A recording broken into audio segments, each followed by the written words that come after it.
Okay, so welcome to the new episode of the Crosse Thinkers. And today we actually have Kate Huck from the art department to talk about the impact of art on our communities.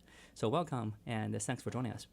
Thank you. I'm so happy to be here. I think this is such a great idea for a podcast, and I love the idea that, we might find out that we have more similarities than differences across different disciplines. That's interesting. So how about we start a little bit with how did you discover art and or photography particularly and make it your lifelong career? Was there like a story, like some important people, some important course as a kid? Like an origin story? Yeah. That's a really good question. So I don't have a great succinct origin story. I would say that I was a kid that was always very interested in art and just naturally interested in making art and visual things. And that was just sort of how I always expressed myself, and it was comfortable to me, more so than expressing myself in words.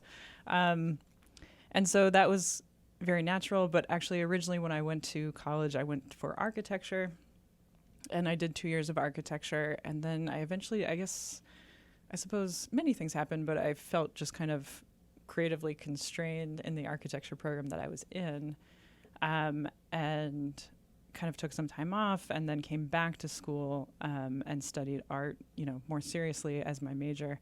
But specifically, like, part of your question is why photography? Like, I could have studied painting or other things. That's an interesting part of the question, and I'm trying to think of exactly when that happened that I narrowed in on photography. I will say that photography has always interested me for a couple reasons, specifically more so than drawing, painting, whatever. Because for one, I think it's a medium that everybody feels comfortable with. Like, just the age that we live in, even if you have no art background, you have a very intimate personal relationship with photography because you've been photographed, you've photographed things, and so you feel sort of more comfortable relating to a photograph than maybe other forms of art if you have no art background. So that's my case. Yeah. I'm intimidated by painting, but just click. Yeah. That would work. Totally. So there's something very, I don't know, maybe democratic is the word, but just like more, it's very open to interpretation by a broader range of people. So that's one thing. And then also I love, there's sort of this, I'm trying to think of the right words. Like, we tend to kind of believe photography, right? Like, we look at a photograph and, I think we're becoming more and more savvy in the age of Photoshop to say, oh, that might not be real. But for the most part, like, we believe that it's a representation of reality.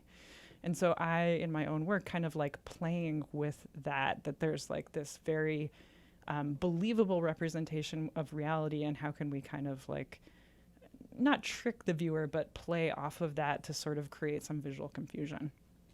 So actually, leading to that question, so may I ask, like, how do you create a piece of art from photography? Do you have some idea in your mind and hey, back up my camera, go and look for it? Or actually just, hey, this is a good afternoon, I just want to go there, see the sunlight and see what comes out of it? Yeah, that's a great question too. There's I don't have a very succinct answer. It's a huge question, right? So I think different pieces of artwork are made in different ways using different methods. Obviously, like, different artists have their own methods. My personal work has been in different ways. Like, we were earlier talking about my time in Fiji, which was a Fulbright before I came to UWL. And that was much more like you're saying, like, I would go out with my camera and just sort of like see what I could discover on any given day. I was photographing people's homes, and so there would be times where I had specific appointments with specific people where it was like, okay, I'm going to show up at your house and I'm going to photograph, but I had no clue what I was going to find there or what those photographs would look like.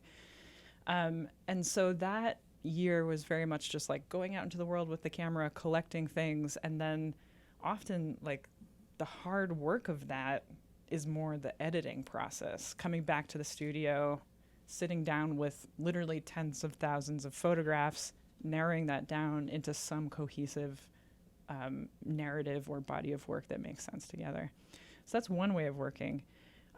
Predominantly, my career has been much more studio photography. So I am going into the studio, often working alone in a lighting studio, and setting up still lives to be photographed. So it's very much like the whole process is very controlled compared to going out in the world and photographing. Whereas I'm like setting up the scene that I then photograph. I'm setting up the lighting of that scene. I'm setting up the objects in the scene, and then I'm photographing it. That's not to say every piece comes out well, because I mean the creative process is such that you make 10, 100 things, and the first 90 are crap, and then by 91 you're like, wow, I'm onto something. So so there's a lot of false starts, but I would say my process, like over my whole career, has been predominantly working in a studio where I have a lot of control to set up the scene that I'm creating, but I throw a lot of things out to get to the point that I actually like what I'm making. Interesting. Yeah. Does that answer? That makes sense, because for me, I think about artists, it's kind of like you cannot guess what's in their mind. They're just create something when they feel like to. But it seems like you also take an incremental approach that is like do one thing, thousands of iterations, until you finally get the right thing. Right. I would say like one of the key personality traits that you need as an artist is just persistence, right? You need to like really just keep coming back, throwing a bunch of things at the wall, seeing what sticks, letting go of those things that don't stick, which is hard, right? Because you put all this time and work and effort into them. So just letting them go and then continuing on with those things that maybe were successful and just seeing where it evolves from there, and just, it's trial and error, right? It's interesting. Yeah. So where do you stand? Because nowadays, let's say we create 1,000 pictures which are roughly similar, but they have different quality, different lighting and everything, right? Okay. For you to pick from. Okay. And then you actually do another iteration based on the one you picked, generate another 1,000 ones, and just keep doing this.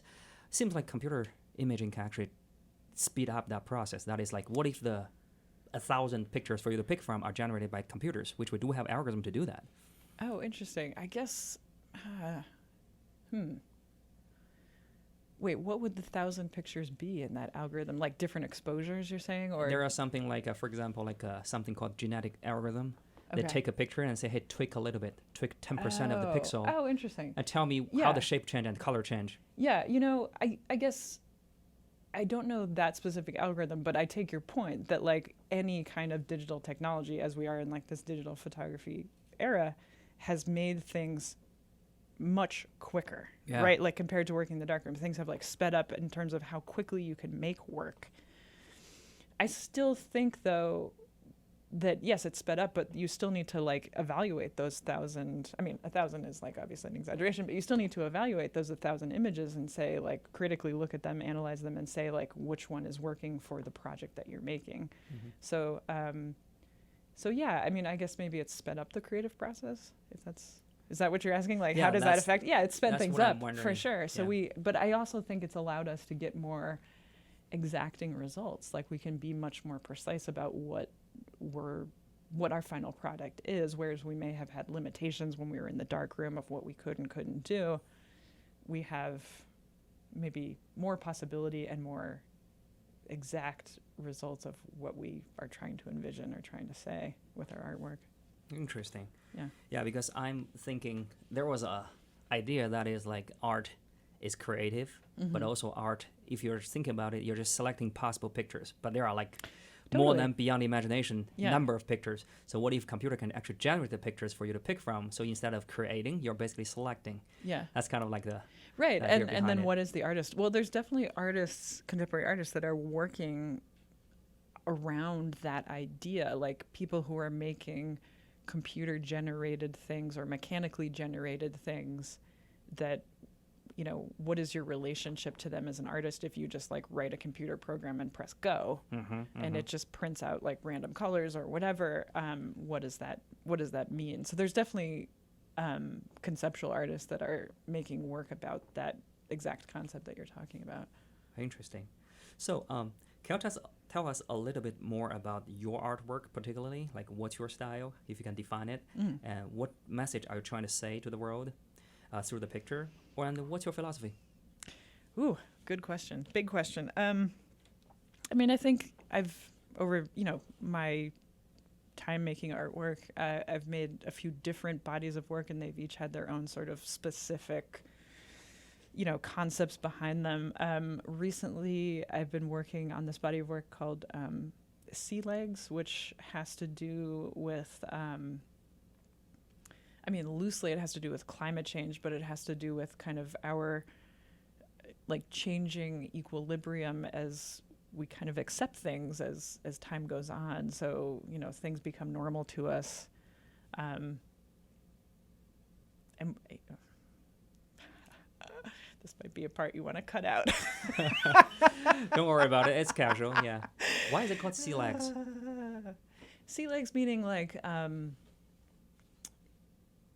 the idea of sea legs is that, when you're out on a boat for a while, after a while you get your sea legs. So you get used to the feeling of being at sea, right? So that we're constantly sort of adapting to our environment as our environment changes. So maybe what you're trying to say, I'm guessing, is when we're in a world which is changing really fast, sometimes it's so fast that we don't even realize the change, and we just basically get used to it before awareness.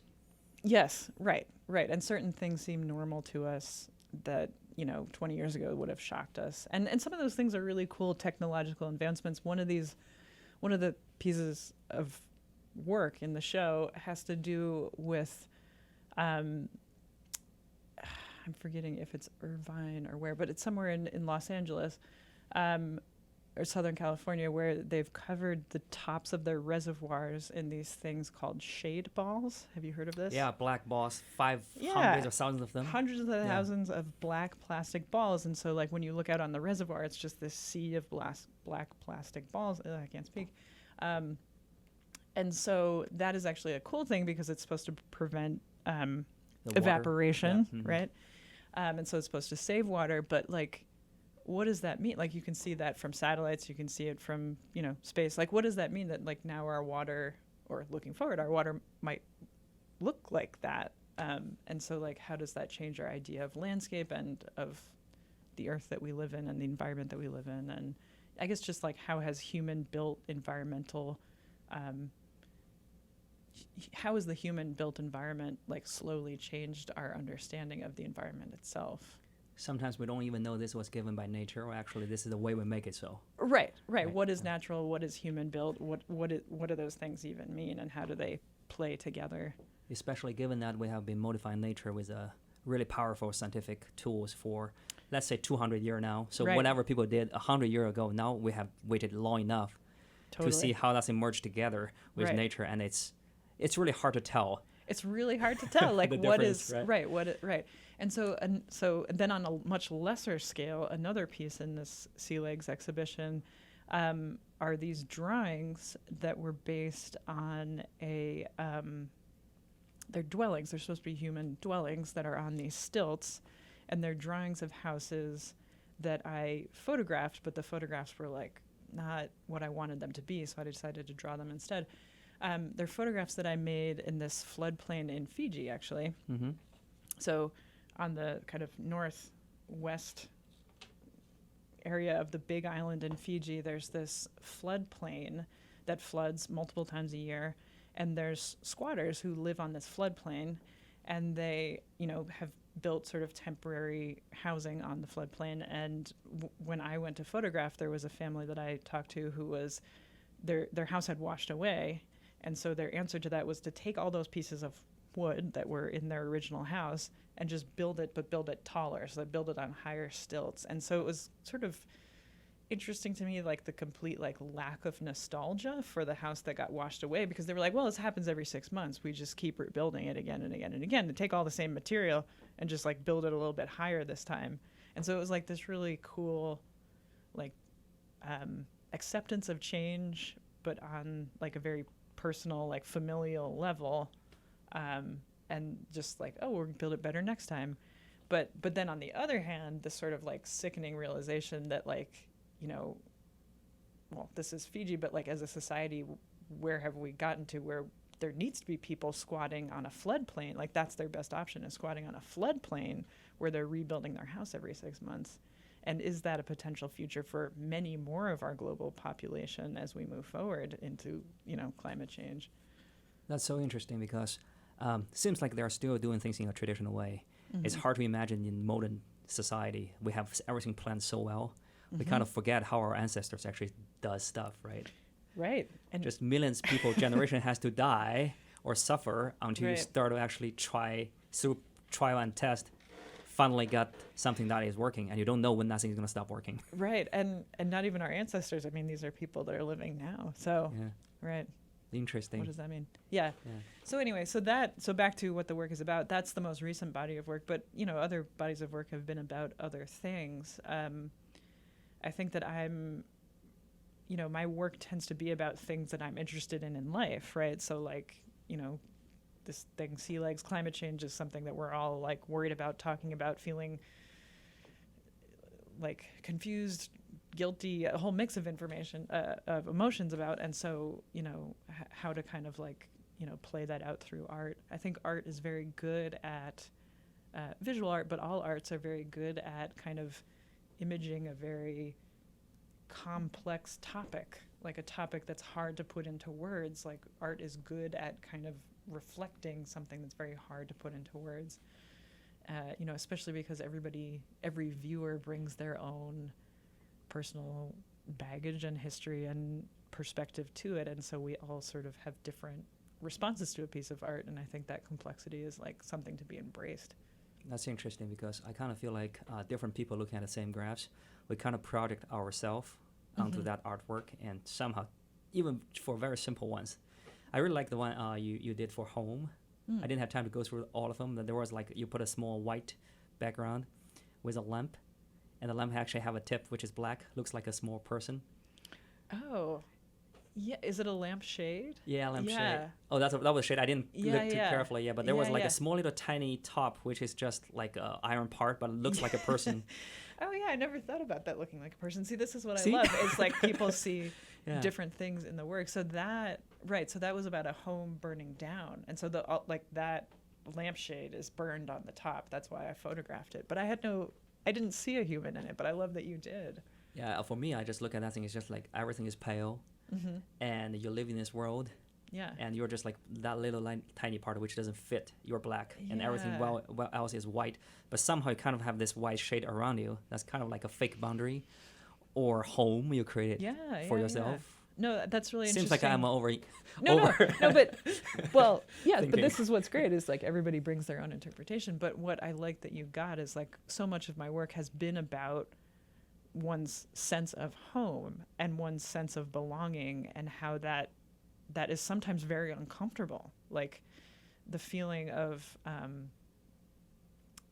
as an adult going back to your childhood home sort of feels uncomfortable, right? Because it's sort of moved on while you were gone. And familiar at the same time. Right, it's strange and familiar at the same time. And that's like this weird contradiction in terms. And so, like as you're describing your interpretation of that piece and saying like it's limiting, but also, surrounding, comforting. It's like that same contradiction. So that's sort of interesting that you picked it up but from this different perspective. Yeah, that's interesting. Okay, so still want to stay to the big question. Yes, the big question. Remind me of the big question. Yeah. So doing art for like dozens of years in your life since you were a kid, right? How do you feel like that thing impacted your life as an individual? I mean, that's a good question. Instead of the working side, of course, we earn a living from that. But sure, yeah, personality, totally. relationship. Personality and relationship. Interesting. I'm gonna write that down so I come back to it. I mean, I think that, as I said to you, like, even from when I was a kid, I'm somebody who just has always enjoyed, the creative process and like making visual artworks. And I think there's something about my personality that maybe even needs part of my day to be structured around alone time making something, right? Because that's where I feel comfortable. That's sort of like where I gain my, energy or whatever. So I think that there's something in me that's just sort of naturally drawn to that on a daily basis. So like, thank goodness it can also be my job, right? But then, yeah, I mean, I think, wait, are you asking, read me the question again, whether the characteristics of an artist or? No, how does that thing impact your life as an individual? Right. Yeah, yeah. So, right, when you brought up relationships, I was thinking that one thing I'm navigating now is, you know, so I started in architecture, and then I came to an art program, and then I had some really good role models who were faculty members, you know, teachers of mine. One was Elizabeth Meyer, who, I don't know that she'll listen to this, but there's a shout out, there's her name, Elizabeth Meyer, from my undergraduate program. You should send it to her. Yeah, and then another was Adrian Salinger, who was my thesis advisor in my graduate program. And, you know, they're sort of similar in a lot of ways, they're different in a lot of ways, but what really struck me about them is they really taught by example, by just being fully immersed in their own creative process and making that transparent to me as a student. And for me, like, you know, it started with Elizabeth in undergrad. For me, I was just like really struck, because here's this thing that I've been doing my whole life, right, making artwork that nobody really took seriously, and I didn't even realize that I could take seriously. And then here I see this like adult female human being taking it really seriously, and that was like, wow, I could do that too, you know, like I could take this really seriously too. The reason you did architecture is probably because it's not taken seriously if you just do. Well, yeah. Right. I mean, the reason to do architecture, exactly. I mean, it was, oh, you could get a job if you do architecture versus art, right? It was the sensible thing to do. But here, you know, when I actually did join, it was the Cornell University art department. I meet Elizabeth Meyer, and I'm like, wow, you know, here's somebody who's like talking about it seriously, talking about it in a very critical way, right? Thinking about it in a very critical way. And you know, not talking about it like it's life and death, but talking about it like it's like a vital, integral part of life and society and everything else. And so, you know, that was like a real realization to me. And then, you know, again, with Adrian Salinger, very similar way in graduate school, that she just was very open about her own work and her own process and her own dedication to the creative process. And that was really inspirational to me to sort of model my life after them. But then, of course, you know, now that I'm in my 30s and I actually have started a family of my own, I realized that this role model that I've been following, they were both single people, right? And their whole life was their job. And so now I'm sort of trying to navigate and figure out, like, what that means to also have a family at home and how to kind of like balance those two. And I think that, you know, I've come to realize, it's been 2 years, I have a 2-year-old son. I've come to realize you can do it. You can do it. I'm not saying you can't do it. It's just, it's a different balance, and it's sort of like thinking of the longer game and saying like, oh, I can't do that this year, but like next year or the year after I can do that. So it's sort of, you know, putting on the brakes a little bit, but realizing that you can do it in the long term, I guess. From my imagination, I kind of see like maybe art creation is very demanding in terms of energy, passion, time, and all the alone time. All of those things. And so is parenting. That's why like you're doing two incredible things at the same time. It's like a 2 full-time job. It's hard. Yeah. But it does work. Like I mean, if anybody's listening who's, you know, wants a life with both, like it does work. It's just sort of a different pace. So don't wear yourself out. Meanwhile, just keep going and find your best balance, right? Yeah, interesting. Totally. So that's for you as an art professor. And let's say for an individual like me or other regular student, just like we got a science major, history major, or something like that. What should be our attitude towards art? Like, should we embrace it and try to do as much as we can? How can you actually sell the idea to us? Like, if you do more art, just like your professor told you, like your life is going to be vitally different.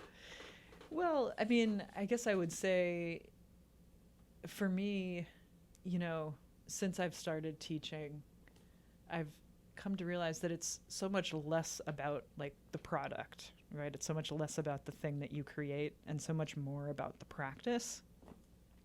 It's almost like akin to, you know, a sports team or something where you just sort of have to practice to get good, but then also just to enjoy it, like to get into the flow state of something, right?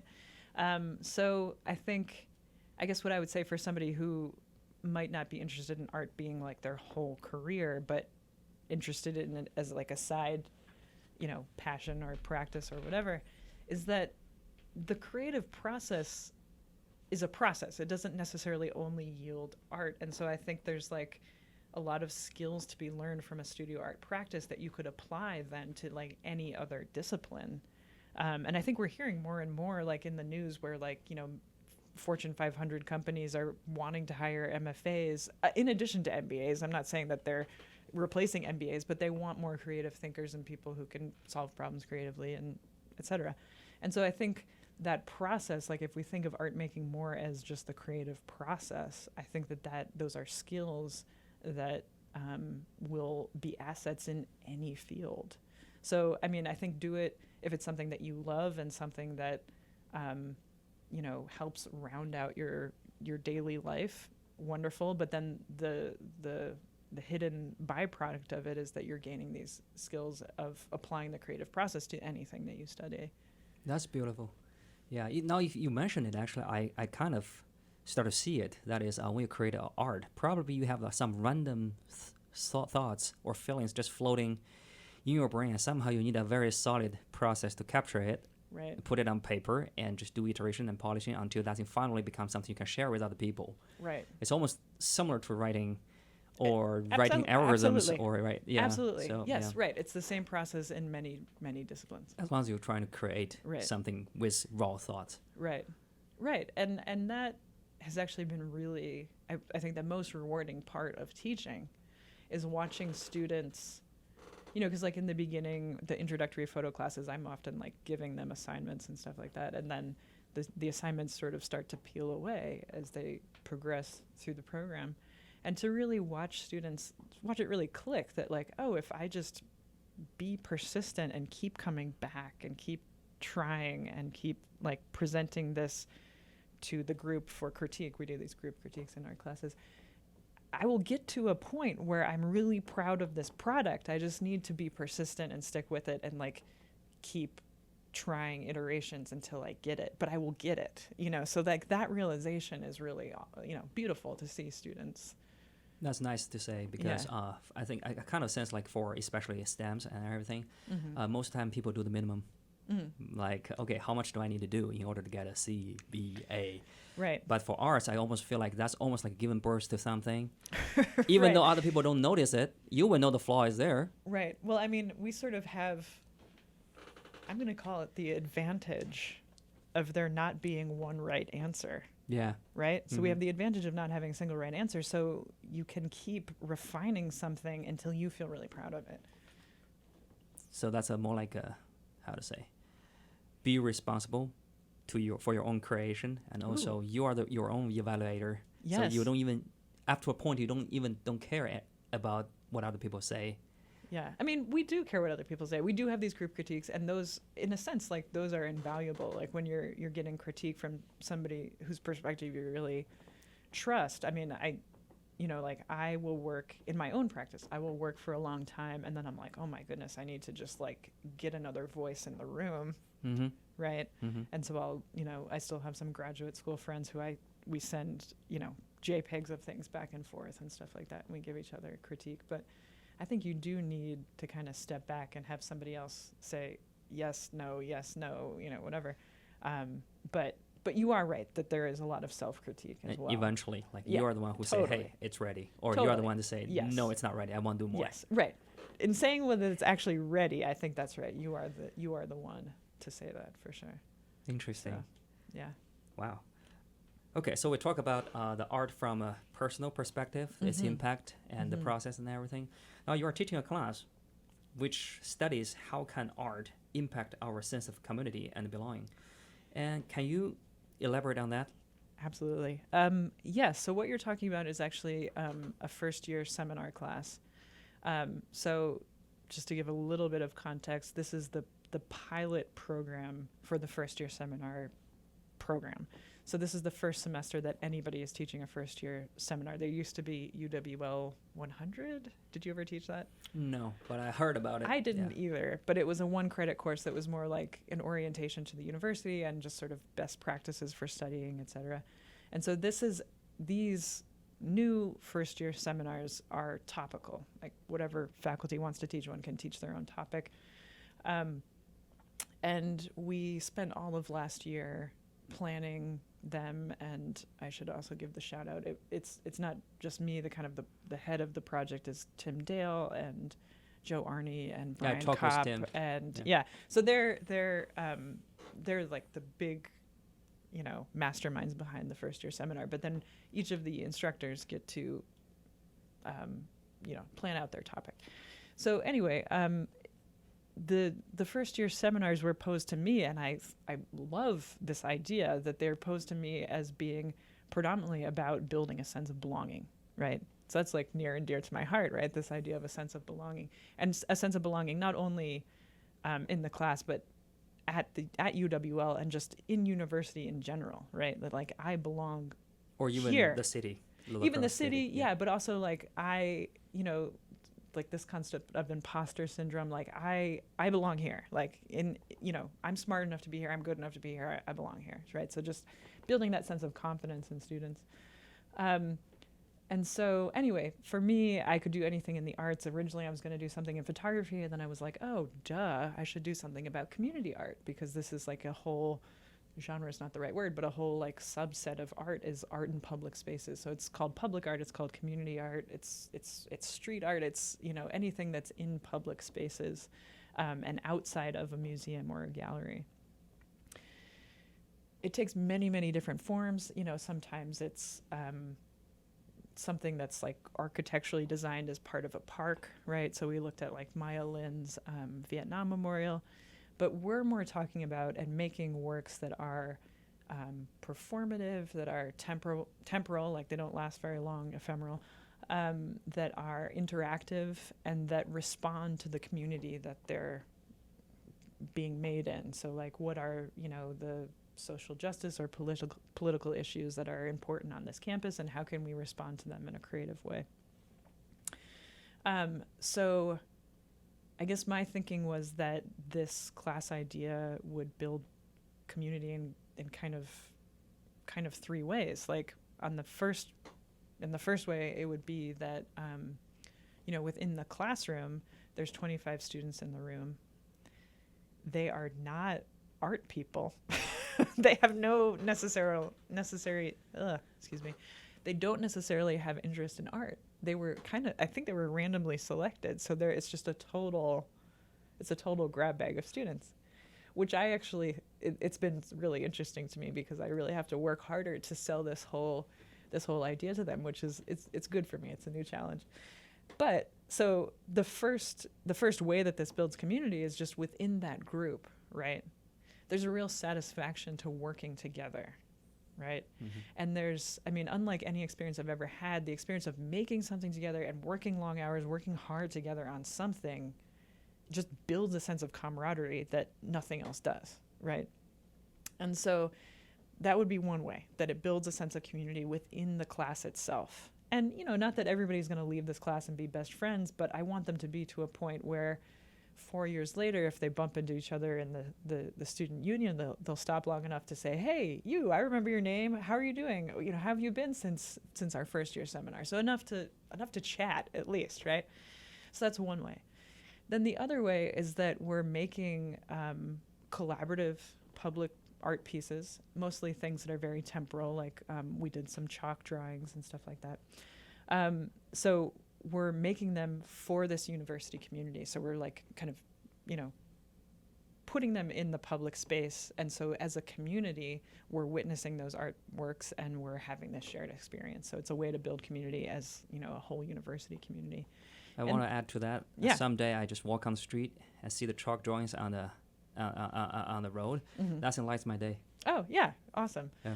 And then the last way is that I think, again, this is for the students in the class, but there's something about giving back to a community. Like, you could do that in many different ways. In our way, it's by making artworks.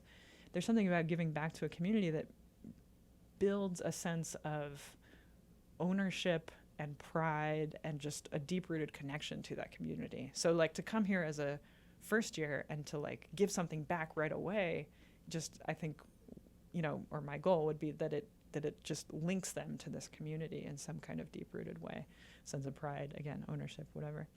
And so what's been very interesting is, I've given them a lot of creative freedom in the projects that we've done as a whole group, right? And it's awkward to do projects as a group of 25, 26 with me. But I've let them decide what they want to make work about. And interestingly, thus far, it's been all about unity. Wait a second. So you're saying all the 25 people forms one group? Okay. Yes. Instead of like 4 each? Wow. So the start of the semester, the first half, like up until now, has been that we all work together in a big group of 26. Wow. But from here on, we're breaking into smaller groups of 3, and they're doing their own public art project in groups of 3. I have no clue what those will be yet, because they're going to propose them in a couple of weeks. We're going to critique them. We're going to, so they'll actually be presenting them or making them the last week of class. But yes, so up until now, we've been working in a group of 26. But what's great about that is our strength is in numbers. So like we could do a huge chalk drawing, right? Because we have all hands on deck. And it was all things, one of our stipulations was that it was all things that anybody could draw, whether they had a background in art or not. So so that was one. And then we also have done an origami installation, which actually we're going to install next week. So the thing that was great about the origami installation is everybody could go home and make 50 things. And then suddenly we had 2,500 pieces of origami. So it was again, strength in numbers. But what was interesting is that both of those communal projects, the students have decided should be about unity. And the fact that we're kind of all here together and we're all here to support each other on this university campus. And so I thought that was very cool that they're automatically reflecting the content of the greater class out to their university community. Do they actually pick the theme and then you start to actually say, hey, if we want to do unity, we can actually do drawing, or which kind of format, or actually they got to pick? Yeah, so actually it was the other way around. How that thing work? So I was just trying to come up, again, because this is the first time I taught it. I might teach it the way you just described next time, but the first time I taught it. So I just was trying to come up with activities that we could do. So I posed that we'll do a chalk drawing. We have the chalk. Also, we didn't have any budget, so it was things that we could do for very little money. So I was we have the chalk. Here's where we can do it, which is basically anywhere on campus, as long as you have to be 20 feet away from a building, so anywhere on campus. And then they all proposed different designs with different themes, and then we voted on which ones we wanted, and then we chose one, and we kind of tweaked it, we brought it back to the group and tweaked it, and then we made it. Same thing with the origami thing. I knew that we could just use printer paper for no money, and so I posed that it would be something to do with origami, but they came up with the proposal of the specific prototype and design, and then how many we should make and where we should put them, etc. Do you keep a record of all of them? Yeah, so I've ended each project with having students document them photographically and then, share those photos. So we do have, cell phone photo documentation of all of our stuff so far. I kind of start to picture if you keep doing the class you're doing and you just start a Facebook group or something to post all the pictures. Yeah. And I think after 20 years, people will remember. Yeah, maybe. Yeah, they come back and just remember the time we had fun together, because a group of projects in mathematics, for example, it's not that fun, and it's just we need to get the work done, right? Yeah. But for this one, actually, we not only were together doing something, actually we're participating in something fun, right? Which will be a much more. And it's, it's weird, right? We're out there; it's sort of a spectacle. We're all out there, a group of 26 drawing on the sidewalk. It's a unique experience, I guess. But I feel it's not like the other. For example, a presentation or something, you do have a pressure on getting things done and get good grades. This is more okay, what do you want to do? And let's do it, and do it until we're all happy. So for me, just thinking about that makes me excited. Yeah.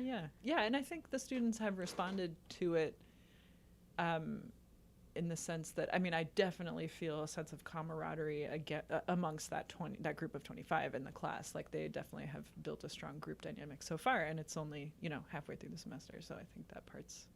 So that's from the participant point of view. We work together, we create art. That's of invaluable experiences. Have you ever thought about how much or what kind of impact this one will have on campus? What kind of impact it will have on the city?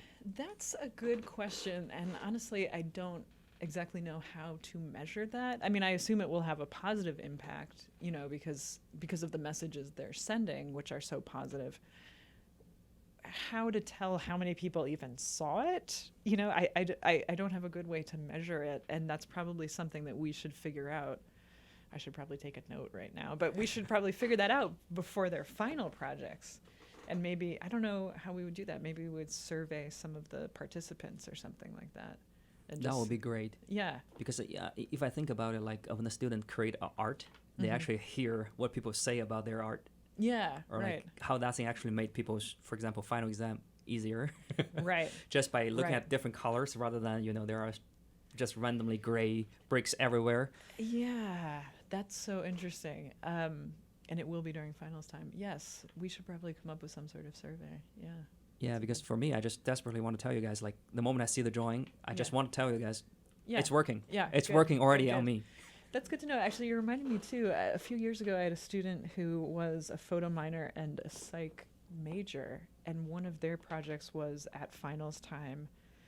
They had researched something about visual stress relief, and printed photographs large and hung them in Murphy's mug.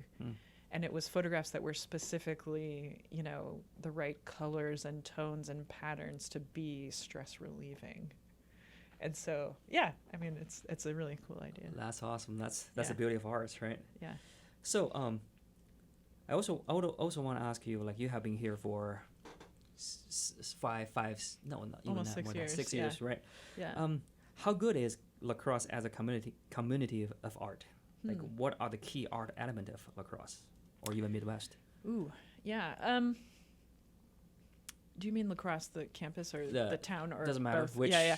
I mean, whichever you observe. Of course, you know, there's always more going on in bigger cities in terms of art, right? Because there's just like more people and more stuff happening. And we try to kind of combat that in different ways here in our art department. You know, we take trips like once a semester to Madison or to the Twin Cities to kind of get exposure to those bigger museums and art exhibitions and stuff like that. I do think La Crosse has a lot going on, not just in visual arts, but in performing arts as well. Of course, there could always be more, but, you know, there's the Pump House, and there's the Here project, which I think of as a public art piece, but it's, you know, through the history department, so, you know, many people can claim that as their own thing, but, like, I think of it as a public art piece. And there's lots of public art downtown in La Crosse, you know, murals and sculptures and different things going on. So I suppose, you know, compared to maybe other cities of its size, there's a lot going on. I think on campus, there are a lot of arts events. I mean, we have our gallery here, of course, which is always showing something during the school year, but there's also guest speakers, you know, visiting artists, talking about their work and their process and everything. And I think those are invaluable to students when they do come. We also try to do, when we have visiting artists come to campus, we try to do critiques with students and those visiting artists as much as we can, or workshops. So just some way that our art students can interact on a more intimate level with them. So I guess I would say, I'm forgetting the question. Sorry. Is it a good arts community? Yeah, I think you already, yeah. Yeah. So there's not a ton going on, but there is something going on. And I would say that there is also a community of people here that are generally good at supporting those events. Like when I go out to exhibition receptions in town, you know, or here at our gallery, they're pretty well attended, you know, I think. And so that's good too, because that means there's people who are out there like caring about the arts, appreciating the arts, etc. We do have a lot of galleries here. Yeah, we do. I was surprised the first time I came here, like for the city of that size. Yeah, I agree, totally. For a city this size, I think we're doing it pretty well. So what are the key elements of La Crosse? Like say, if you create a piece of art, what kind of elements you see right away? You say, wow, this is talking about La Crosse. Oh, I don't know. That I would say this is talking about La Crosse. I mean, I guess one thing that pops into mind is this is not necessarily what I do at all, but there is a big, I think it's called Between the Bluffs. There's like a plein air painting festival. So there's a big, seemingly, tradition of landscape painting here. And so those, are very identifiable as La Crosse because they literally are like the driftless region. But I see that event happening every year. So that's one thing that is very La Crosse. But otherwise, I think there's a whole like plethora of different artists making different things here. So I wouldn't say there's like one La Crosse like style or look. Yeah, for me, probably if I travel through small cities in Wisconsin, every time I see like a bluff, so I see bronze sculpture, statues of bluffs. Not this bluff, but it's just anything bronze. I Oh, feel like I oh, don't see oh, oh, I yeah. don't see many bronze statues anywhere else except for in La Crosse. I really see a lot of I things. guess that's true. Yeah, Yeah, there are a lot of bronze. You mean like downtown La Crosse? Yeah. and even like random places, I just say, wow, people love to use bronze People love as bronze. a material here. Yeah. Yeah. I don't know why that is. You know who you should have on is Brad Nichols, who's our metals professor. Okay. I bet he could tell you why that is. I have no clue why there's so much bronze here. Another thing I see is a lot of it like statues for sculptures for kids and family. Just like see family all the time. You see an old lady sitting there, totally bronze. I'm Granddad Bluff, but I mean, That's the owner so of the family-oriented things. But still, Yeah, totally. That's I actually guess the first true. thing I observed. Right. I visited this city. Right. Actually, I was just like, wow, that's strange because I originally came from Alabama. Oh, okay. And I don't see anything like that there. Yeah. Yeah. I don't know why. It might be that there's private donors that have that aesthetic, have that taste to, donate money for something in bronze versus. Or we just have an artist who just have done this for a lot of years. Right. Okay, interesting. Yeah. Have you been to the art gallery in Winona? Yeah, so actually I live in Winona, and I was hesitating to bring up Winona, but I think that Winona also technically this is La Crosse Thinker, so.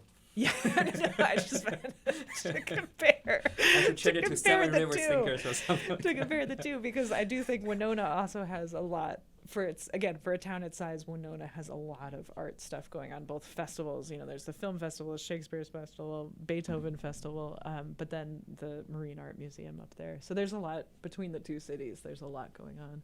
Interesting. Yeah. So, I don't know if this is something I can ask, but is that possible for us to see more the artwork from students everywhere on campus? For example, like in Colley Hall, if any art student can just put a thing there. No, I love that idea. So the places that we do typically exhibit student art are our art gallery. There's usually 3 exhibitions a year where it's student art. So it's at the end of each semester. So fall and spring, there's an exhibition of the senior artists. And then in the spring, it's usually in March, there's the all-student juried exhibition. So we show student art at those time slots. And then there's also a small student gallery on the 3rd floor of the CFA where we show student art. So that's another place. And then the CFA lobby. But then often in Murphy's Mug in the library. And then the kind of 4th place is that we're just trying to get started, but we haven't quite figured out a process yet or procedure, is the student union actually really wants to have That's awesome. Student exhibitions, and we just kind of need to make a process in place for who reviews applications and who funds it, etc. So I think in the next year or so you'll start to see rotating student exhibitions in the student union too. But I love the idea of doing something in Cowley too. I just I kind of feel like we could use some paintings. Yeah. That's something we don't want to buy a world-class piece, but if it's just local, it's beautiful. Yeah, I mean, if there actually is funding, I know that the library in the past has actually purchased student art it's often from the senior exhibition. Mm-hmm. And so, students, for the most part, their work is for sale. Sometimes students are like, no, I'm too attached to this piece to sell it. But for the most part, student work is for sale when it's exhibited. So I don't know if there's a Cowley Building Commission who has money to buy student art on so you could have permanent pieces. But I'm sure students would also be interested in doing like temporary shows over there. I think nobody's brought it up, honestly. I think at least I want to do it for my office. Yeah. Like I'm buying posters and just Oh, posting yeah. them from video games, Oh, which yeah. is already like really Yeah, cheers me up every day. Just before I go to class, I just look at the picture and I just feel happy. Oh, yeah. Totally. That's and just awesome. go, yeah. That's awesome. Yeah, I think we'll start coming to our student shows. You could build your own art collection. Interesting. So finally, one Mhm. last question. We're all teachers here. Mm-hmm. So during your teaching career here, Mm-hmm. where you teach, let's not think about art students, but more about students with general background, Mm-hmm. how have you seen that art making an impact on them? I mean, I talked about the creative process before, so I Yeah. think that's like one way. But I also think that making art is one way, sometimes the only way, but maybe it's just one way, that students have to really express themselves. And, you know, sometimes it's something very personal, sometimes it's not very personal, but it's a form of expression that I think that they don't get in many other classes. Certainly it's not the only way to express yourself, but it's maybe a rare experience for some students. And I think students, again, not all, but some really enjoy that part of an art class, that they get to sort of like reflect on themselves as a human and reflect that back at the world in some way through their art. And you know, I think that's another part of making artwork is you're taking some risk in putting yourself or your thoughts or some part of your personality out there and showing it to the world. And you know, some students shy away from that, and some students really thrive in that and feel like they learn a lot about themselves, you know, through that process. And so I think Through creating or through through creating and through collecting sharing feedbacks from other people? Yeah, and it just feels good to say, like, this is a thing that I made, you know, and it reflects this part of me, you know, and maybe it's even a personal story. Maybe it's a series of photographs that tell some narrative about a traumatic event or something. You know, there's part of art that can almost act as therapy. I mean, art can be a therapy, right? So there's part of just making artwork that can act as sort of a therapy. So anyway, I think amongst many other things, many students enjoy the personal expression of it. Interesting. I never thought about things in that way, but now you mention it, it actually makes perfect sense. That's actually probably the vital part of creating arts. And I had a student who drew me sunflowers using a golden ratio spirals. Oh, cool. Yeah, and then the moment I saw that, I just like, wow, this is some conversation I could never have with you. Yeah. But just looking at the picture, I feel like I know you better. Yeah, interesting. Right, so that's almost like, for me, I think like it takes a lot of effort and courage to express yourself to other person. It does It's take almost a lot like of you're effort and courage. Yeah. Right. It's I feel risky. like It's risky. art is kind of actually safer than just say your Right. words out, because that will be Well, it gives you a context to just say things like that. and it's or- kind of vague, right? Other Right. people, depending on how they interpret They it. can interpret it different ways. Yeah, totally. Yeah. Totally. But yeah, I think that I'm lucky to teach in the art department in the sense that I get to know my students very well because of that, right? Because, I mean, not all of them, but many of them are telling some very personal stories. And so I think, you know, I get to know my students very well. But you also made me think one person who's kind of trying to bridge that gap in your department is Kechi. Oh, yeah.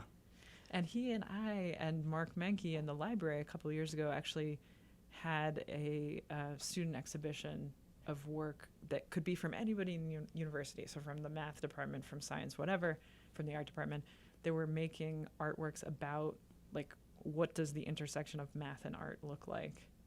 And that was sort of a cool exhibition because it was all over the map, you know, but it was such a, as I said, like, art is really good at reflecting a very complex topic, you know, and so here was all this artwork, you know, coming from all different perspectives, all about this one very complex topic. Interesting. I remember talking with Ryan from psychology department last Monday, and he also mentioned, like, before all the department is called art and science, Yeah. And as time goes by, now we differentiate between like science would become your own department and art become your own department. But actually, originally they were together. Right. The development of mathematics and the science actually made a big impact on the art formatting and creation and tools and everything, right? Oh, that's interesting. Yeah. I mean, I do think, like, I've always thought there's like a really strong connection between art and science, but specifically math, because it's so. Because math is beautiful. Well, math is beautiful. That's one thing, but it's also it's so logic based. Yeah. You know. Yeah. And so is art, I think. Interesting. What's your next artwork? Do you have anything already in mind? Yeah, you know, I'm still making work that has to do with that sea legs concept. Recently, I've been working with 3 other artists to propose an exhibition. It's actually called, we're calling it Deep Fakers, and it's about this concept of a deep fake and just like videos that are deep fakes. Are you talking about deep fake, the algorithm? Yeah, is it an algorithm? It's an yeah, algorithm. it is an algorithm. Okay, yes. yeah, I showed that thing in class. It's crazy. The algorithm. So I didn't realize it was just one algorithm, though.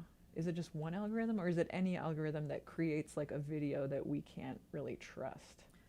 Deepfake is one algorithm. Okay, and that's the one where you put like faces on somebody else's face. Okay, yeah. So like that, but any video that is like, you know, there was like the Pelosi thing where they like slowed her down and it looked like she was. Is that the same algorithm? Yeah, not the same algorithm, but same different concept. algorithms, but doing the same thing. So this, you know, it's 4 artists. I'm one of them, making work about like that concept of not being able to sort of trust, like on a whole new level, trust the information that's coming to us visually, right? I mean, again, we're all savvy enough to understand that like Photoshop exists, but it's like, what can we trust anymore, right? Yep.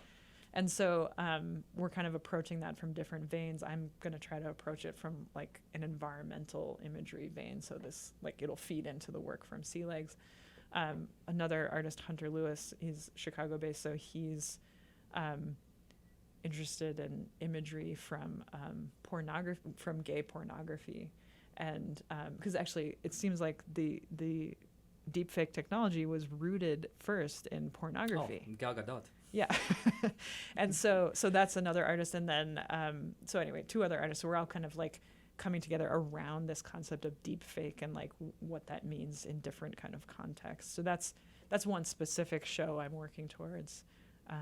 But yeah, I think the kind of like Sea Legs environment, like being nervous about the future, will continue for a couple years. That's interesting because for deepfake, almost like this, are you trying to explore that up to which point we stop caring anymore? Just like if it's fake or real, is it nature or not nature? Right.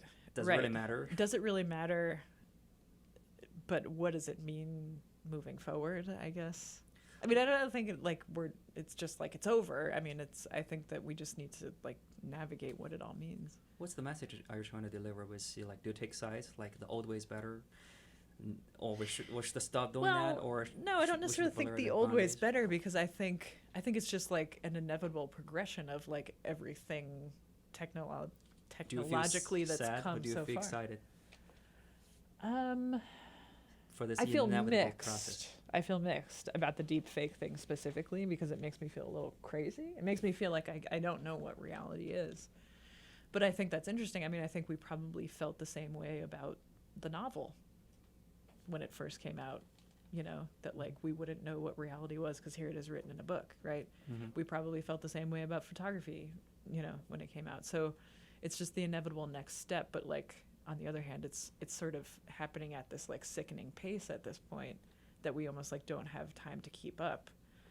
So I guess maybe that comes back to the changing equilibrium idea of Sea Legs, where we're just like constantly having to adapt and adjust, and it's just like tiresome, quite frankly, you know. Even for deepfake, probably one day that's going to become like a general tool for making movies, because I just need to put a pretty face on some guy who can really act. Right. And I pay you for your face. Right. I pay you for your acting, and we have a new equilibrium. That is a new business model. That's so interesting, because that also feeds into this idea that, like, you know, I feel like there's been a lot of like social critique about this in the last couple of years, that like in TV, you know, actors have gone from in the 90s being somewhat normal looking people to like just like superhuman, you know, plastic surgery faced, Botox faced, like people who don't even really look like people, both in reality TV and, you know, scripted TV. But that could be the ultimate iteration of this, that it's not even somebody's face who's acting. It's just like a pretty face put over, a computer generated pretty face put over somebody else's face. When we're talking about sci-fi, we can go online and video chat with other people, and I just look 10 years younger, right, more handsome, and we can even put glasses on each other. Then when I see you, you see me. You don't see the real me. So scary. There's no point for wearing makeup anymore because you just see what you see. I don't know. Is it scary? Is it exciting? It's both. both. Yeah, it's both. I feel like before that thing become a reality because nature never leaves, right? So maybe with our current ethical standard, beauty appreciation and everything, it's really hard for us to imagine that thing become even meaningful or legal or ethical to do. But as we progress through that, maybe we will develop something. It's not just accomplished in one day. Suddenly you have these glasses. Before the glasses probably have something else, and before that thing you probably have some. Right. So it's a progressive. But you're right. Maybe we just need some like legal or ethical like guidelines about how we, because I think what becomes scary is that we might not understand what's real and what's not. But like, you know, putting some. Yeah, I mean, putting some. You know, guidelines around it would help that. The problem with the government right now is just like before, the government can keep up with pace with the new technology, but now it's just like everybody doing random stuff. Which is the case with the deep fakes, right? They can't keep up with it. Is it legal? Is it not legal? It's kind of, we don't have it. They don't really even know how to detect it because there was some detection where they were going by the number of blinks or something, and now people know how to sort of get around that. For doing this kind of thing, it's the same thing as Photoshop. You just reverse engineer it. You will discover, oh, this face looks too smooth. Right. Probably it's artificial generated. Right. It's the same thing with Photoshop and everything. So you do have an algorithm to detect that. But yeah, it's almost like a virus. It's just like whenever I joke in classes that is like before you call your mom, text your mom and say, hey, I got kidnapped. Give me $5,000. And how do I know that? Now everybody know that's fake, right? Call me. Now what if I can fake your voice, which is pretty easy to do. Right. And after that, okay, video chat with me. Right. And now, mom, I was kidnapped, and this is my face. And they don't need much. They just need 15 seconds of your videos, and that's it. That's crazy. Yeah. There's a big one online. I don't remember the company, but what they were trying to do is using deepfake algorithm to create Tom Cruise in all kinds of movies, like Tom Cruise. And there was a really good one, if people want to check it out. It's on YouTube. It's called American Psycho. That was a movie by Christian Bale. Yeah. Because their face... Like, their details look different, but their face shape looks almost identical. So it's Tom Cruise's face on Christian Bale's that looks like Tom Cruise. Like, interesting. 100%. Yeah. There are also other people doing Nicolas Cage for fun. I think I saw some of those. Yeah.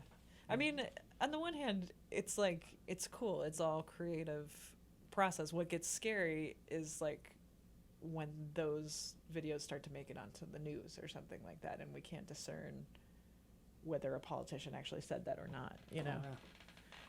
And then also it gives cover for somebody to say, oh, that wasn't me. That was a deep fake. And we can't discern whether it was or not. Yeah, that's a big concern happening in artificial intelligence about not just fake pictures, but fake news and fake stories and fake evidence and all this stuff. So, yeah, that's an interesting point. Yeah. I don't know. What's real, what's not real? I really don't know. You bring out the idea of a novel, right? It's like Shakespeare's wrote some novel. Is it real or not real? Well, does it really happen? Probably not. Yeah. But he wrote 1,000 stories and put everything in common together. And this is actually a story about love. Everybody is faking this thing, but the love is true. And we actually kind of give you a summarization of what love is. So probably that's the most real thing. Yeah, I mean, this is obviously like a huge topic of conversation in the context of photography, is like, what is photographic truth? Because photographs are used as evidence in murder trials, right? I mean, they are believed in certain contexts, photographs. But like we know now, I mean, I think it's like a common understanding now. It wasn't maybe earlier in the 20th century, but it's common understanding now that photographs can be faked even without Photoshop, right? Like just the way, if I choose angle, staging. Yeah, the angle, the staging, whatever. I mean, I can tell a different story. And so like, I guess my tact with that conceptually is just, I just I'm telling fictions. I'm not telling a truth. I'm telling a fiction, but that's a story. It's like, like a novel. I'm not trying to necessarily record the truth. I'm just telling a story that I want to tell. Yeah, probably as art, it's easy to set the ground and just say this is where I stand. But for Right. news, that's actually Right. the I'm not a tricky part. photojournalist, Yeah. so I don't I'm not tethered to the truth in any way. But yeah. Okay. Well, I think that was wonderful. Awesome. And we hit the mark. So thanks for joining us. Great. Thank you. Mm-hmm.